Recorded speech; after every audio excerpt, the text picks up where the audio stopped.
जय श्री कृष्णा। राधे राधे। देखो, आज ही एकादशी 11 है ना। और एकादशी को कुछ बातों का ध्यान रखना चाहिए, जैसे कि आज एक तो चावल नहीं खाने चाहिए, और हेयर कटिंग नहीं करनी चाहिए, शेविंग नहीं करनी चाहिए, नेल्स नहीं काटने चाहिए। इस तरह से कुछ बातों का ध्यान रखा जाता है। और ये सावन के शुक्ल पक्ष की एकादशी, इसको मैं अब कथा सुना रही हूँ। एकादशी की, श्रावण मास के शुक्ल पक्ष की एकादशी। धर्मराज युधिष्ठिर बोले, ही भगवान, अब आप मुझे श्रावण मास के शुक्ल पक्ष की एकादशी की कथा सुनाएं। इस एकादशी का क्या नाम है तथा इसकी विधि क्या है, सो आप कहिए। श्री मधुसूदन बोले, ही राजन, आप शांति पूर्वक श्रावण मास के शुक्ल पक्ष की एकादशी की कथा सुनिए। द्वापर युग के प्रारंभ में महेशमती नाम की नगरी थी। उस नगरी में महाजित नाम का एक राजा राज्य करता था। वह पुत्रहीन था, इसलिए वह सदैव दुखी रहता था। उसे वह राज्य कष्टदायक प्रतीत होता था, क्योंकि पुत्र के बिना इस लोक और परलोक दोनों में सुख नहीं है। राजा ने पुत्र की प्राप्ति के बहुत यत्न किए, परंतु वह निष्फल गए। जब वह राजा वृद्ध होने लगा तो उसकी चिंता भी बढ़ने लगी। एक दिन उस राजा ने प्रजा को संबोधन करके कहा कि ना तो मैंने अपने जीवन में पाप ही किया है, और न अन्याय पूर्वक प्रजा से धन ही एकत्रित किया है। न मैंने कभी देवता और ब्राह्मणों का धन छीना है, और न किसी की धरोहरी मारी है। मैंने प्रजा को सदैव पुत्र की तरह पाला है। मैंने सदैव अपराधियों को दंड दिए हैं। मैंने कभी किसी से राग द्वेष नहीं किया, सबको समान माना है।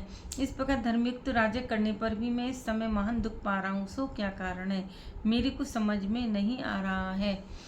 राजा महाजित इस बात को विचारने के लिए मंत्री आदि सहित वन को गए। वहां वन में जाकर उन्होंने बड़े बड़े ऋषि मुनियों के दर्शन किए। उस स्थान पर उन्होंने वेवव्रत और धर्म के ज्ञाता महर्षि लोमश के दर्शन किए। उन सब ने जाकर उन महर्षि को यथा योग्य प्रणाम किया और उनके सम्मुख बैठ गए। उनके दर्शन से सबको बड़ी प्रसन्नता हुई, और उनकी विनय करने लगे कि हे देव, हमारे अहोभाग्य है कि हमने आपके दर्शन किए। इस पर लोमश ऋषि बोले कि हे मंत्रीगण, आप लोगों की विनय और आपके सद्व्यवहार से मैं अत्यंत प्रसन्न हूँ। आप मुझे अपने आने का कारण बतलाइए। मैं आपके कार्य को अपनी शक्ति के अनुसार अवश्य ही करूँगा, क्योंकि हमारा शरीर ही परोपकार के लिए बना है, इसमें किंचित मात्र भी संदेह नहीं।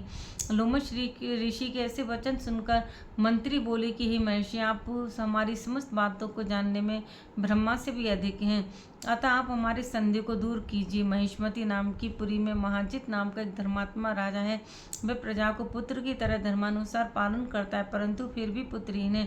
इससे भी अत्यंत दुखी रहता है। हम लोग उस राजा की प्रजा हैं, हम भी उसके दुख से दुखी हो रहे हैं, क्योंकि प्रजा का यह कर्तव्य है राजा के सुख में सुख माने और उसके दुख में दुख माने। हमको उसके पुत्रहीन होने का अभी तक कारण प्रतीत नहीं हुआ है, इससे हम आपके पास आए हैं। जब से हमने आपके दर्शन किए हैं, हमको पूर्ण रूप से विश्वास है कि हमारा कष्ट अवश्य ही दूर हो जाएगा, क्योंकि महान पुरुषों के दर्शन मात्र से ही प्रत्येक कार्य की सिद्धि हो जाती है।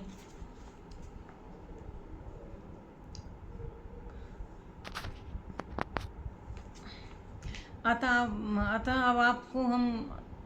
अब आप हमको राजा के पुत्र होने का उपाय बताइए। इस पर लोमश ऋषि ने एक क्षण के लिए नेत्र बंद किए और राजा के पूर्व जन्म का विचार करने लगे। तब विचार करके बोले, हे श्रेष्ठ पुरुषों, यह राजा पिछले जन्म में अत्यंत निर्धनता तथा बुरे कर्म किया करता था। वे एक गांव से दूसरे गांव में घूमा करता था। वे ज्येष्ठ मास के शुक्ल पक्ष की एकादशी के दिन 2 दिन एक दिन में भूखा एकादशी के दिन एक दिन से भूखा था। दोपहर के समय वह जलाशय पर जल पीने गया। उस स्थान पर एक उसी समय ब्याही हुई गाय प्यासी जल पी रही थी। राजा ने उसको प्यासी ही भगा दिया और स्वयं जल पीने लगा।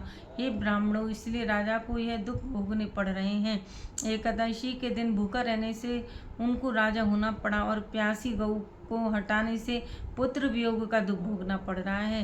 इस पर सब लोग बोले कि हे महर्षि, शास्त्रों में ऐसा लिखा है कि पुण्य से पाप नष्ट हो जाते हैं, इसलिए कृपा करके आप राजा के पूर्व जन्म के पाप नष्ट होने का उपाय बतलाइए, क्योंकि उस पाप के क्षय होने से पुत्र रत्न की उत्पत्ति होगी। ब्राह्मण के ऐसे वचनों को सुनकर लोमश ऋषि बोले, हे ब्राह्मणों, यदि श्रावण मास की शुक्ल पक्ष की पुत्रदा एकादशी का तुम लोग व्रत करो और रात्रि को जागरण करो, उस व्रत का फल राजा को प्रदान करो, तो तुम्हारे राजा को पुत्र पैदा होगा, तब समस्त दुख नष्ट हो जाएंगे। मंत्रियों सहित समस्त प्रजा महर्षि लोमश ऋषि के वाक्यों को सुनकर प्रसन्नता पूर्वक अपने नगर को वापस आई। उन सब लोगों ने श्रावण मास के शुक्ल पक्ष की पुत्रदा एकादशी को लोमश ऋषि की आज्ञा अनुसार विधि पूर्वक व्रत किया और द्वादशी को उसका फल राजा को दिया। उस पुण्य के प्रभाव से रानी ने गर्भ धारण किया और 9 महीने के पश्चात उसके एक अत्यंत तेजस्वी पुत्र रत्न उत्पन्न हुआ। हे राजन, इसलिए इस एकादशी का नाम पुत्रदा पड़ा। जो मनुष्य पुत्र रत्न को प्राप्त करना चाहते हैं उन्हें इस एकादशी का विधि पूर्वक व्रत करना चाहिए। इस व्रत के प्रभाव से इस लोक में सुख और परलोक में स्वर्ग मिलता है।